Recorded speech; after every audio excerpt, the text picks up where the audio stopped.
Video number 36-এ আমরা start করব পরিবেশ ও আকাশ এই চ্যাপ্টারে পৃথিবী ও চাঁদের কক্ষপথ এই টপিকটা নিয়ে আমরা আজকে স্টার্ট করব। এর আগেরগুলো অলরেডি করা হয়ে গেছে, আপনারা যদি দেখতে চান প্লেলিস্ট সেকশনে গিয়ে আপনারা দেখতে পারেন, ডেসক্রিপশন লিঙ্ক পেয়ে যাবেন, বা আপনারা চ্যানেলে গিয়েও দেখতে পারেন। বলছে দুপুরে খাওয়ার পরে আশা বলল, কি অদ্ভুত ব্যাপার, দেখ পৃথিবী নিজের অক্ষে ঘুরছে, পৃথিবী নিজের অক্ষে ঘুরছে, দিন রাত্রি হচ্ছে, আবার চাঁদ ঘুরছে পৃথিবীর চারপাশে। মুজিবর বলল, এত ঘোরাঘুরি বোঝা মুশকিল। পরের দিন ক্লাসে দিদিমণির কাছে সবাই মিলে এইটা জানতে চাইলো।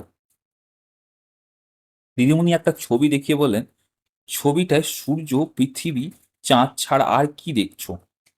হ্যাঁ, এই ছবিটা দিদিমণি এঁকেছেন। বলছে যে কি আর দেখতে পাওয়া যাচ্ছে সেটা জিজ্ঞাসা করতে থাকে। আশা বলল আশা বলল, পৃথিবী যে পথে সূর্যের চারিদিকে ঘোরে আর চাঁদ যে পথে পৃথিবীর চারিদিকে ঘোরে। সাগিনা বলল, মানে পৃথিবীর কক্ষপথ, চাঁদের কক্ষপথ।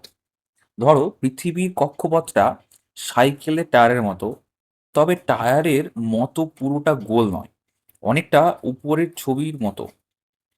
তাহলে চাঁদটা কিসের মতো? আমরা যে রিং চালাই সেরকম হতে পারে। ঠিক বলেছো, পৃথিবীটা টায়ারের আহ, বরাবর সরে যাচ্ছে। হুম, তার সঙ্গে চাঁদের কক্ষপথটাও সরছে। আবার চাঁদটা নিজে যে কক্ষপথে ঘুরছে, একটা টায়ার আর একটা রিং দিয়ে আহ, এমন বানাতে পারবে। আমরা একটা টায়ার আমার একটা টায়ার আছে, রিংও আছে, কিন্তু রিংটা টায়ারের মধ্যে যাবে কি করে?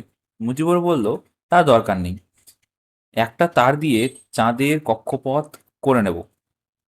তুই কাল টায়ারটা নিয়ে আসবি, আমি তার আনবো। আহ, আর দুখানা বল আনবো, একটা পৃথিবী হবে, অন্যটা হবে চাঁদ। তারপরে পৃথিবী ও চাঁদের কক্ষপথ, টায়ার আর রিং নিয়ে পরীক্ষা। এখানে দেখবো আমরা কি বলছে, দেখুন। এটা হয়ে গেল সূর্য, এটা হয়ে গেল পৃথিবীর কক্ষপথ বড়টা, এটা হয়ে গেল পৃথিবী, এটা হলো চাঁদের কক্ষপথ, আর এটা হলো চাঁদ। বলছে, বড় বল সূর্য, মাঝারি বল পৃথিবী, টায়ার পৃথিবীর কক্ষপথ, ছোট বল চাঁদ, গোল করে বাঁকানো তার, চাঁদের কক্ষপথ। বলছে পরদিন শাগিন আর মুজিবর সব গুছিয়ে রাখলো, তার বাঁকিয়ে রিং করলো, সেটা চাঁদের কক্ষপথ হলো। আশা বেশ বড় একটা ফুটবল এনেছে, সেটা সূর্য হলো। টেবিলে সব সাজিয়ে ফেললো। দিদিমণি ক্লাসে আসার আগেই সব তৈরি। ব্যবস্থা দেখে দিদি খুব খুশি। বললেন, এসো তো, চাঁদটা কেমন ঘুরছে দেখাও। মেরি আর শাগিন এগিয়ে এলো। মাঝারি বলটা টায়ার বরাবর নিয়ে চললো শাগিন, ছোট বলটা রিং বরাবর ঘোরাতে ঘোরাতে চলল মেরি। বলল, চাঁদ ঘুরছে পৃথিবীর চারপাশে। দিদি বললেন, যে সময় চাঁদটা এক পাক ঘুরে আসবে সেই সময় পৃথিবী কতটা যাবে? জন বলল, পৃথিবী পুরো পথ ঘুরবে 12 মাসে, চাঁদ ঘুরবে 29.5 দিনে, তাই না? তারপরে বলছে, আশা বলল, তাহলে চাঁদ এক পাক ঘুরলে পৃথিবী ঘুরবে প্রায় 12 ভাগের 1 ভাগ, তাই না? এসো, তোমরা দুজন চাঁদ আর পৃথিবীকে তাদের কক্ষপথে ধরে সেইভাবে ঘোরাবে, রাইট? জন আর আশা জন আর আশা সেভাবে ঘোরাতে লাগলো। চাঁদ 12 পাক ঘুরে এলো, তবু পৃথিবীর পুরো 1 পাক ঘুরতে পারলো না। মুজিবর বলল, পৃথিবীও নিজের অক্ষের চারপাশে ঘুরবে, নইলে দিন রাত্রি হবে কিভাবে? পৃথিবী নিজের অক্ষের চারপাশে ঘুরবে, আর একটু করে সরে যাবে, চাঁদটা পৃথিবীর চারিদিকে ঘুরে আসবে, তার মধ্যেই পৃথিবী নিজের অক্ষে 29টা পাক খাবে। এসো তো দুজন, সেভাবে ঘোরাও দেখি।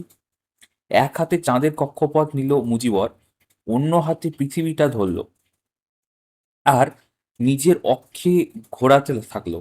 এভাবে ধীরে ধীরে পৃথিবীর কক্ষপথ বরাবর চলল, চাঁদটা চাঁদের কক্ষপথ বরাবর ঘুরতে ঘুরতে চলল বিনা। এই তো বেশ হয়েছে, দুজন দুজন করে এসো, সবার সবাই এভাবে ঘুরিয়ে বুঝে নাও। অনেকে মিলে সূর্যের চারপাশে চাঁদ ও পৃথিবীর ঘোরার পরীক্ষাটা করো। টায়ার ইত্যাদির বদলে অন্য জিনিস নিতে পারো, পরীক্ষা করো, তারপর সে বিষয়ে লেখো। যাই হোক, তারপরের টপিক হচ্ছে জোয়ার ভাটা।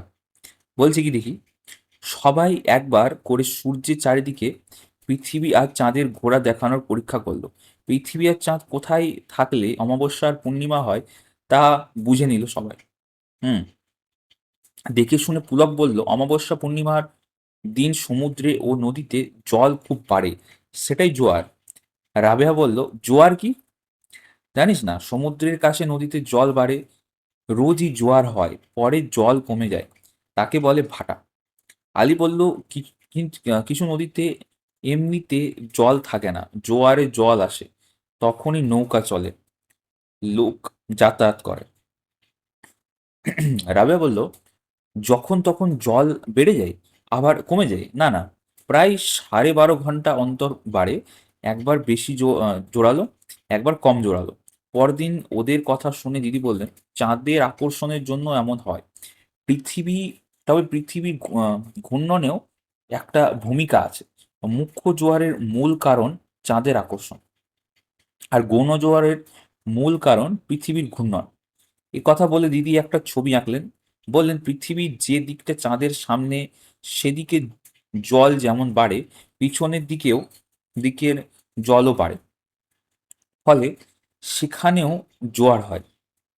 সামনেও জোয়ার, পিছনেও জোয়ার। সামনে বেশি জোরালো সেটা মুখ্য জোয়ার, পেছনটা কম জোরালো তাই সেটা গৌণ জোয়ার। দুয়ের মাঝেই জায়গাটায় ভাটা। পুলক বলল, বাড়ার আহ 6.25 ঘন্টা পরে কমে, তখন ভাটা। জোয়ার ভাটা বিষয়ে আলোচনা করো, বড়দের কাছে জেনে নাও, তারপর লেখো।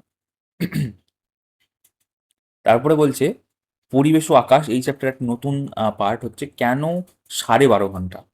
রাইট, বিশু ভাবলো, পৃথিবীর যে দিকটা যখন চাঁদের সামনে, তখন সেখানে মুখ্য জোয়ার, উল্টো দিকে গৌণ জোয়ার। পৃথিবী এক পাক ঘোরে 24 ঘন্টায়, তাহলে 12 ঘন্টা পরে পিছনটা সামনে আসবে, পরের জোয়ার হতে প্রায় 12.5 ঘন্টা লাগে কেন?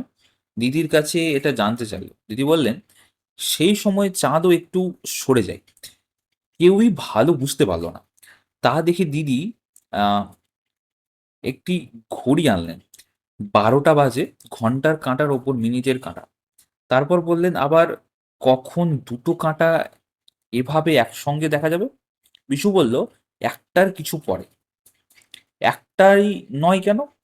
আলী বলল, ঘন্টায় মিনিটের কাঁটাটা এক পাক ঘুরে আসবে, কিন্তু ঘন্টার কাঁটাও যে এগিয়ে যাবে, তাই না? হুম। ঠিক এই রকম চাঁদ আর পৃথিবী একই দিকে ঘোরে। পৃথিবী 12 ঘন্টায় 8 পাক ঘুরলো, ততক্ষণে চাঁদও এগিয়ে গেল, তাই চাঁদের সামনে যেতে পৃথিবীর আরো প্রায় 26 মিনিট লেগে যায়। কোনো জোয়ারে 12 ঘন্টা 26 মিনিট পরে মুখ্য জোয়ার হয়।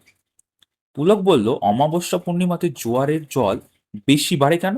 আলী বলল, তখন তো ভরা কোটাল। আর মরা কোটাল কোন সময়? সপ্তমী অষ্টমীর সময় জোয়ারের জল বেশি উঠে না, তখনকার জোয়ারকে বলে মরা কোটাল। রাইট। এখানে অমাবস্যা, হ্যাঁ, অমাবস্যা বলতে যে সময় চাঁদকে আমরা দেখতে পাবো না। পূর্ণিমা মানে হচ্ছে যে সময় আমরা চাঁদটাকে মানে সম্পূর্ণভাবে দেখতে পাবো। রাইট। ঠিক বলেছো। অমাবস্যায় পৃথিবীর একদিকে সূর্য আর চাঁদ থাকে, পূর্ণিমা তারা থাকে বিপরীত দিকে, তাই ভরা কোটাল হয়। এভাবে আহ, এইসব নিয়ে পরে আরো ভালো করে বুঝবে। বলছে, মুখ্য জোয়ার, গৌণ জোয়ার, ভরা কোটাল, মরা কোটাল বিষয়ে পড়ো, বড়দের কাছে জেনে নাও, নিজেরা আলোচনা করো, তারপর লেখো। যাই হোক, আরেকটা টপিক আরো আছে, সূর্যই সব শক্তির উৎস, সেটাও আমরা পড়ে নেব। বলছে, সবাই ভাবলো সূর্য সমুদ্রের জলকে টানে। বিশু বলল, মনে হয় গোটা পৃথিবীকেই টানে, চাঁদ যেমন টানে তেমনি। পরদিন ক্লাসে দিদি বললেন, ঠিকই ভেবেছো, সূর্য পৃথিবীকে টানে, তবে জোয়ার ভাটায় চাঁদের টানের গুরুত্ব বেশি। চাঁদ পৃথিবীর অনেক কাছে আছে, তো তাই, মানে যেহেতু চাঁদটা পৃথিবীর অনেক কাছে আছে তাই জন্য আর কি। আশা বলল, তারাগুলো পৃথিবীকে টানে না? সবাই সবাইকে টানে। তবে তারা বা নক্ষত্রগুলো বহু দূরে আছে, তাই টান কম।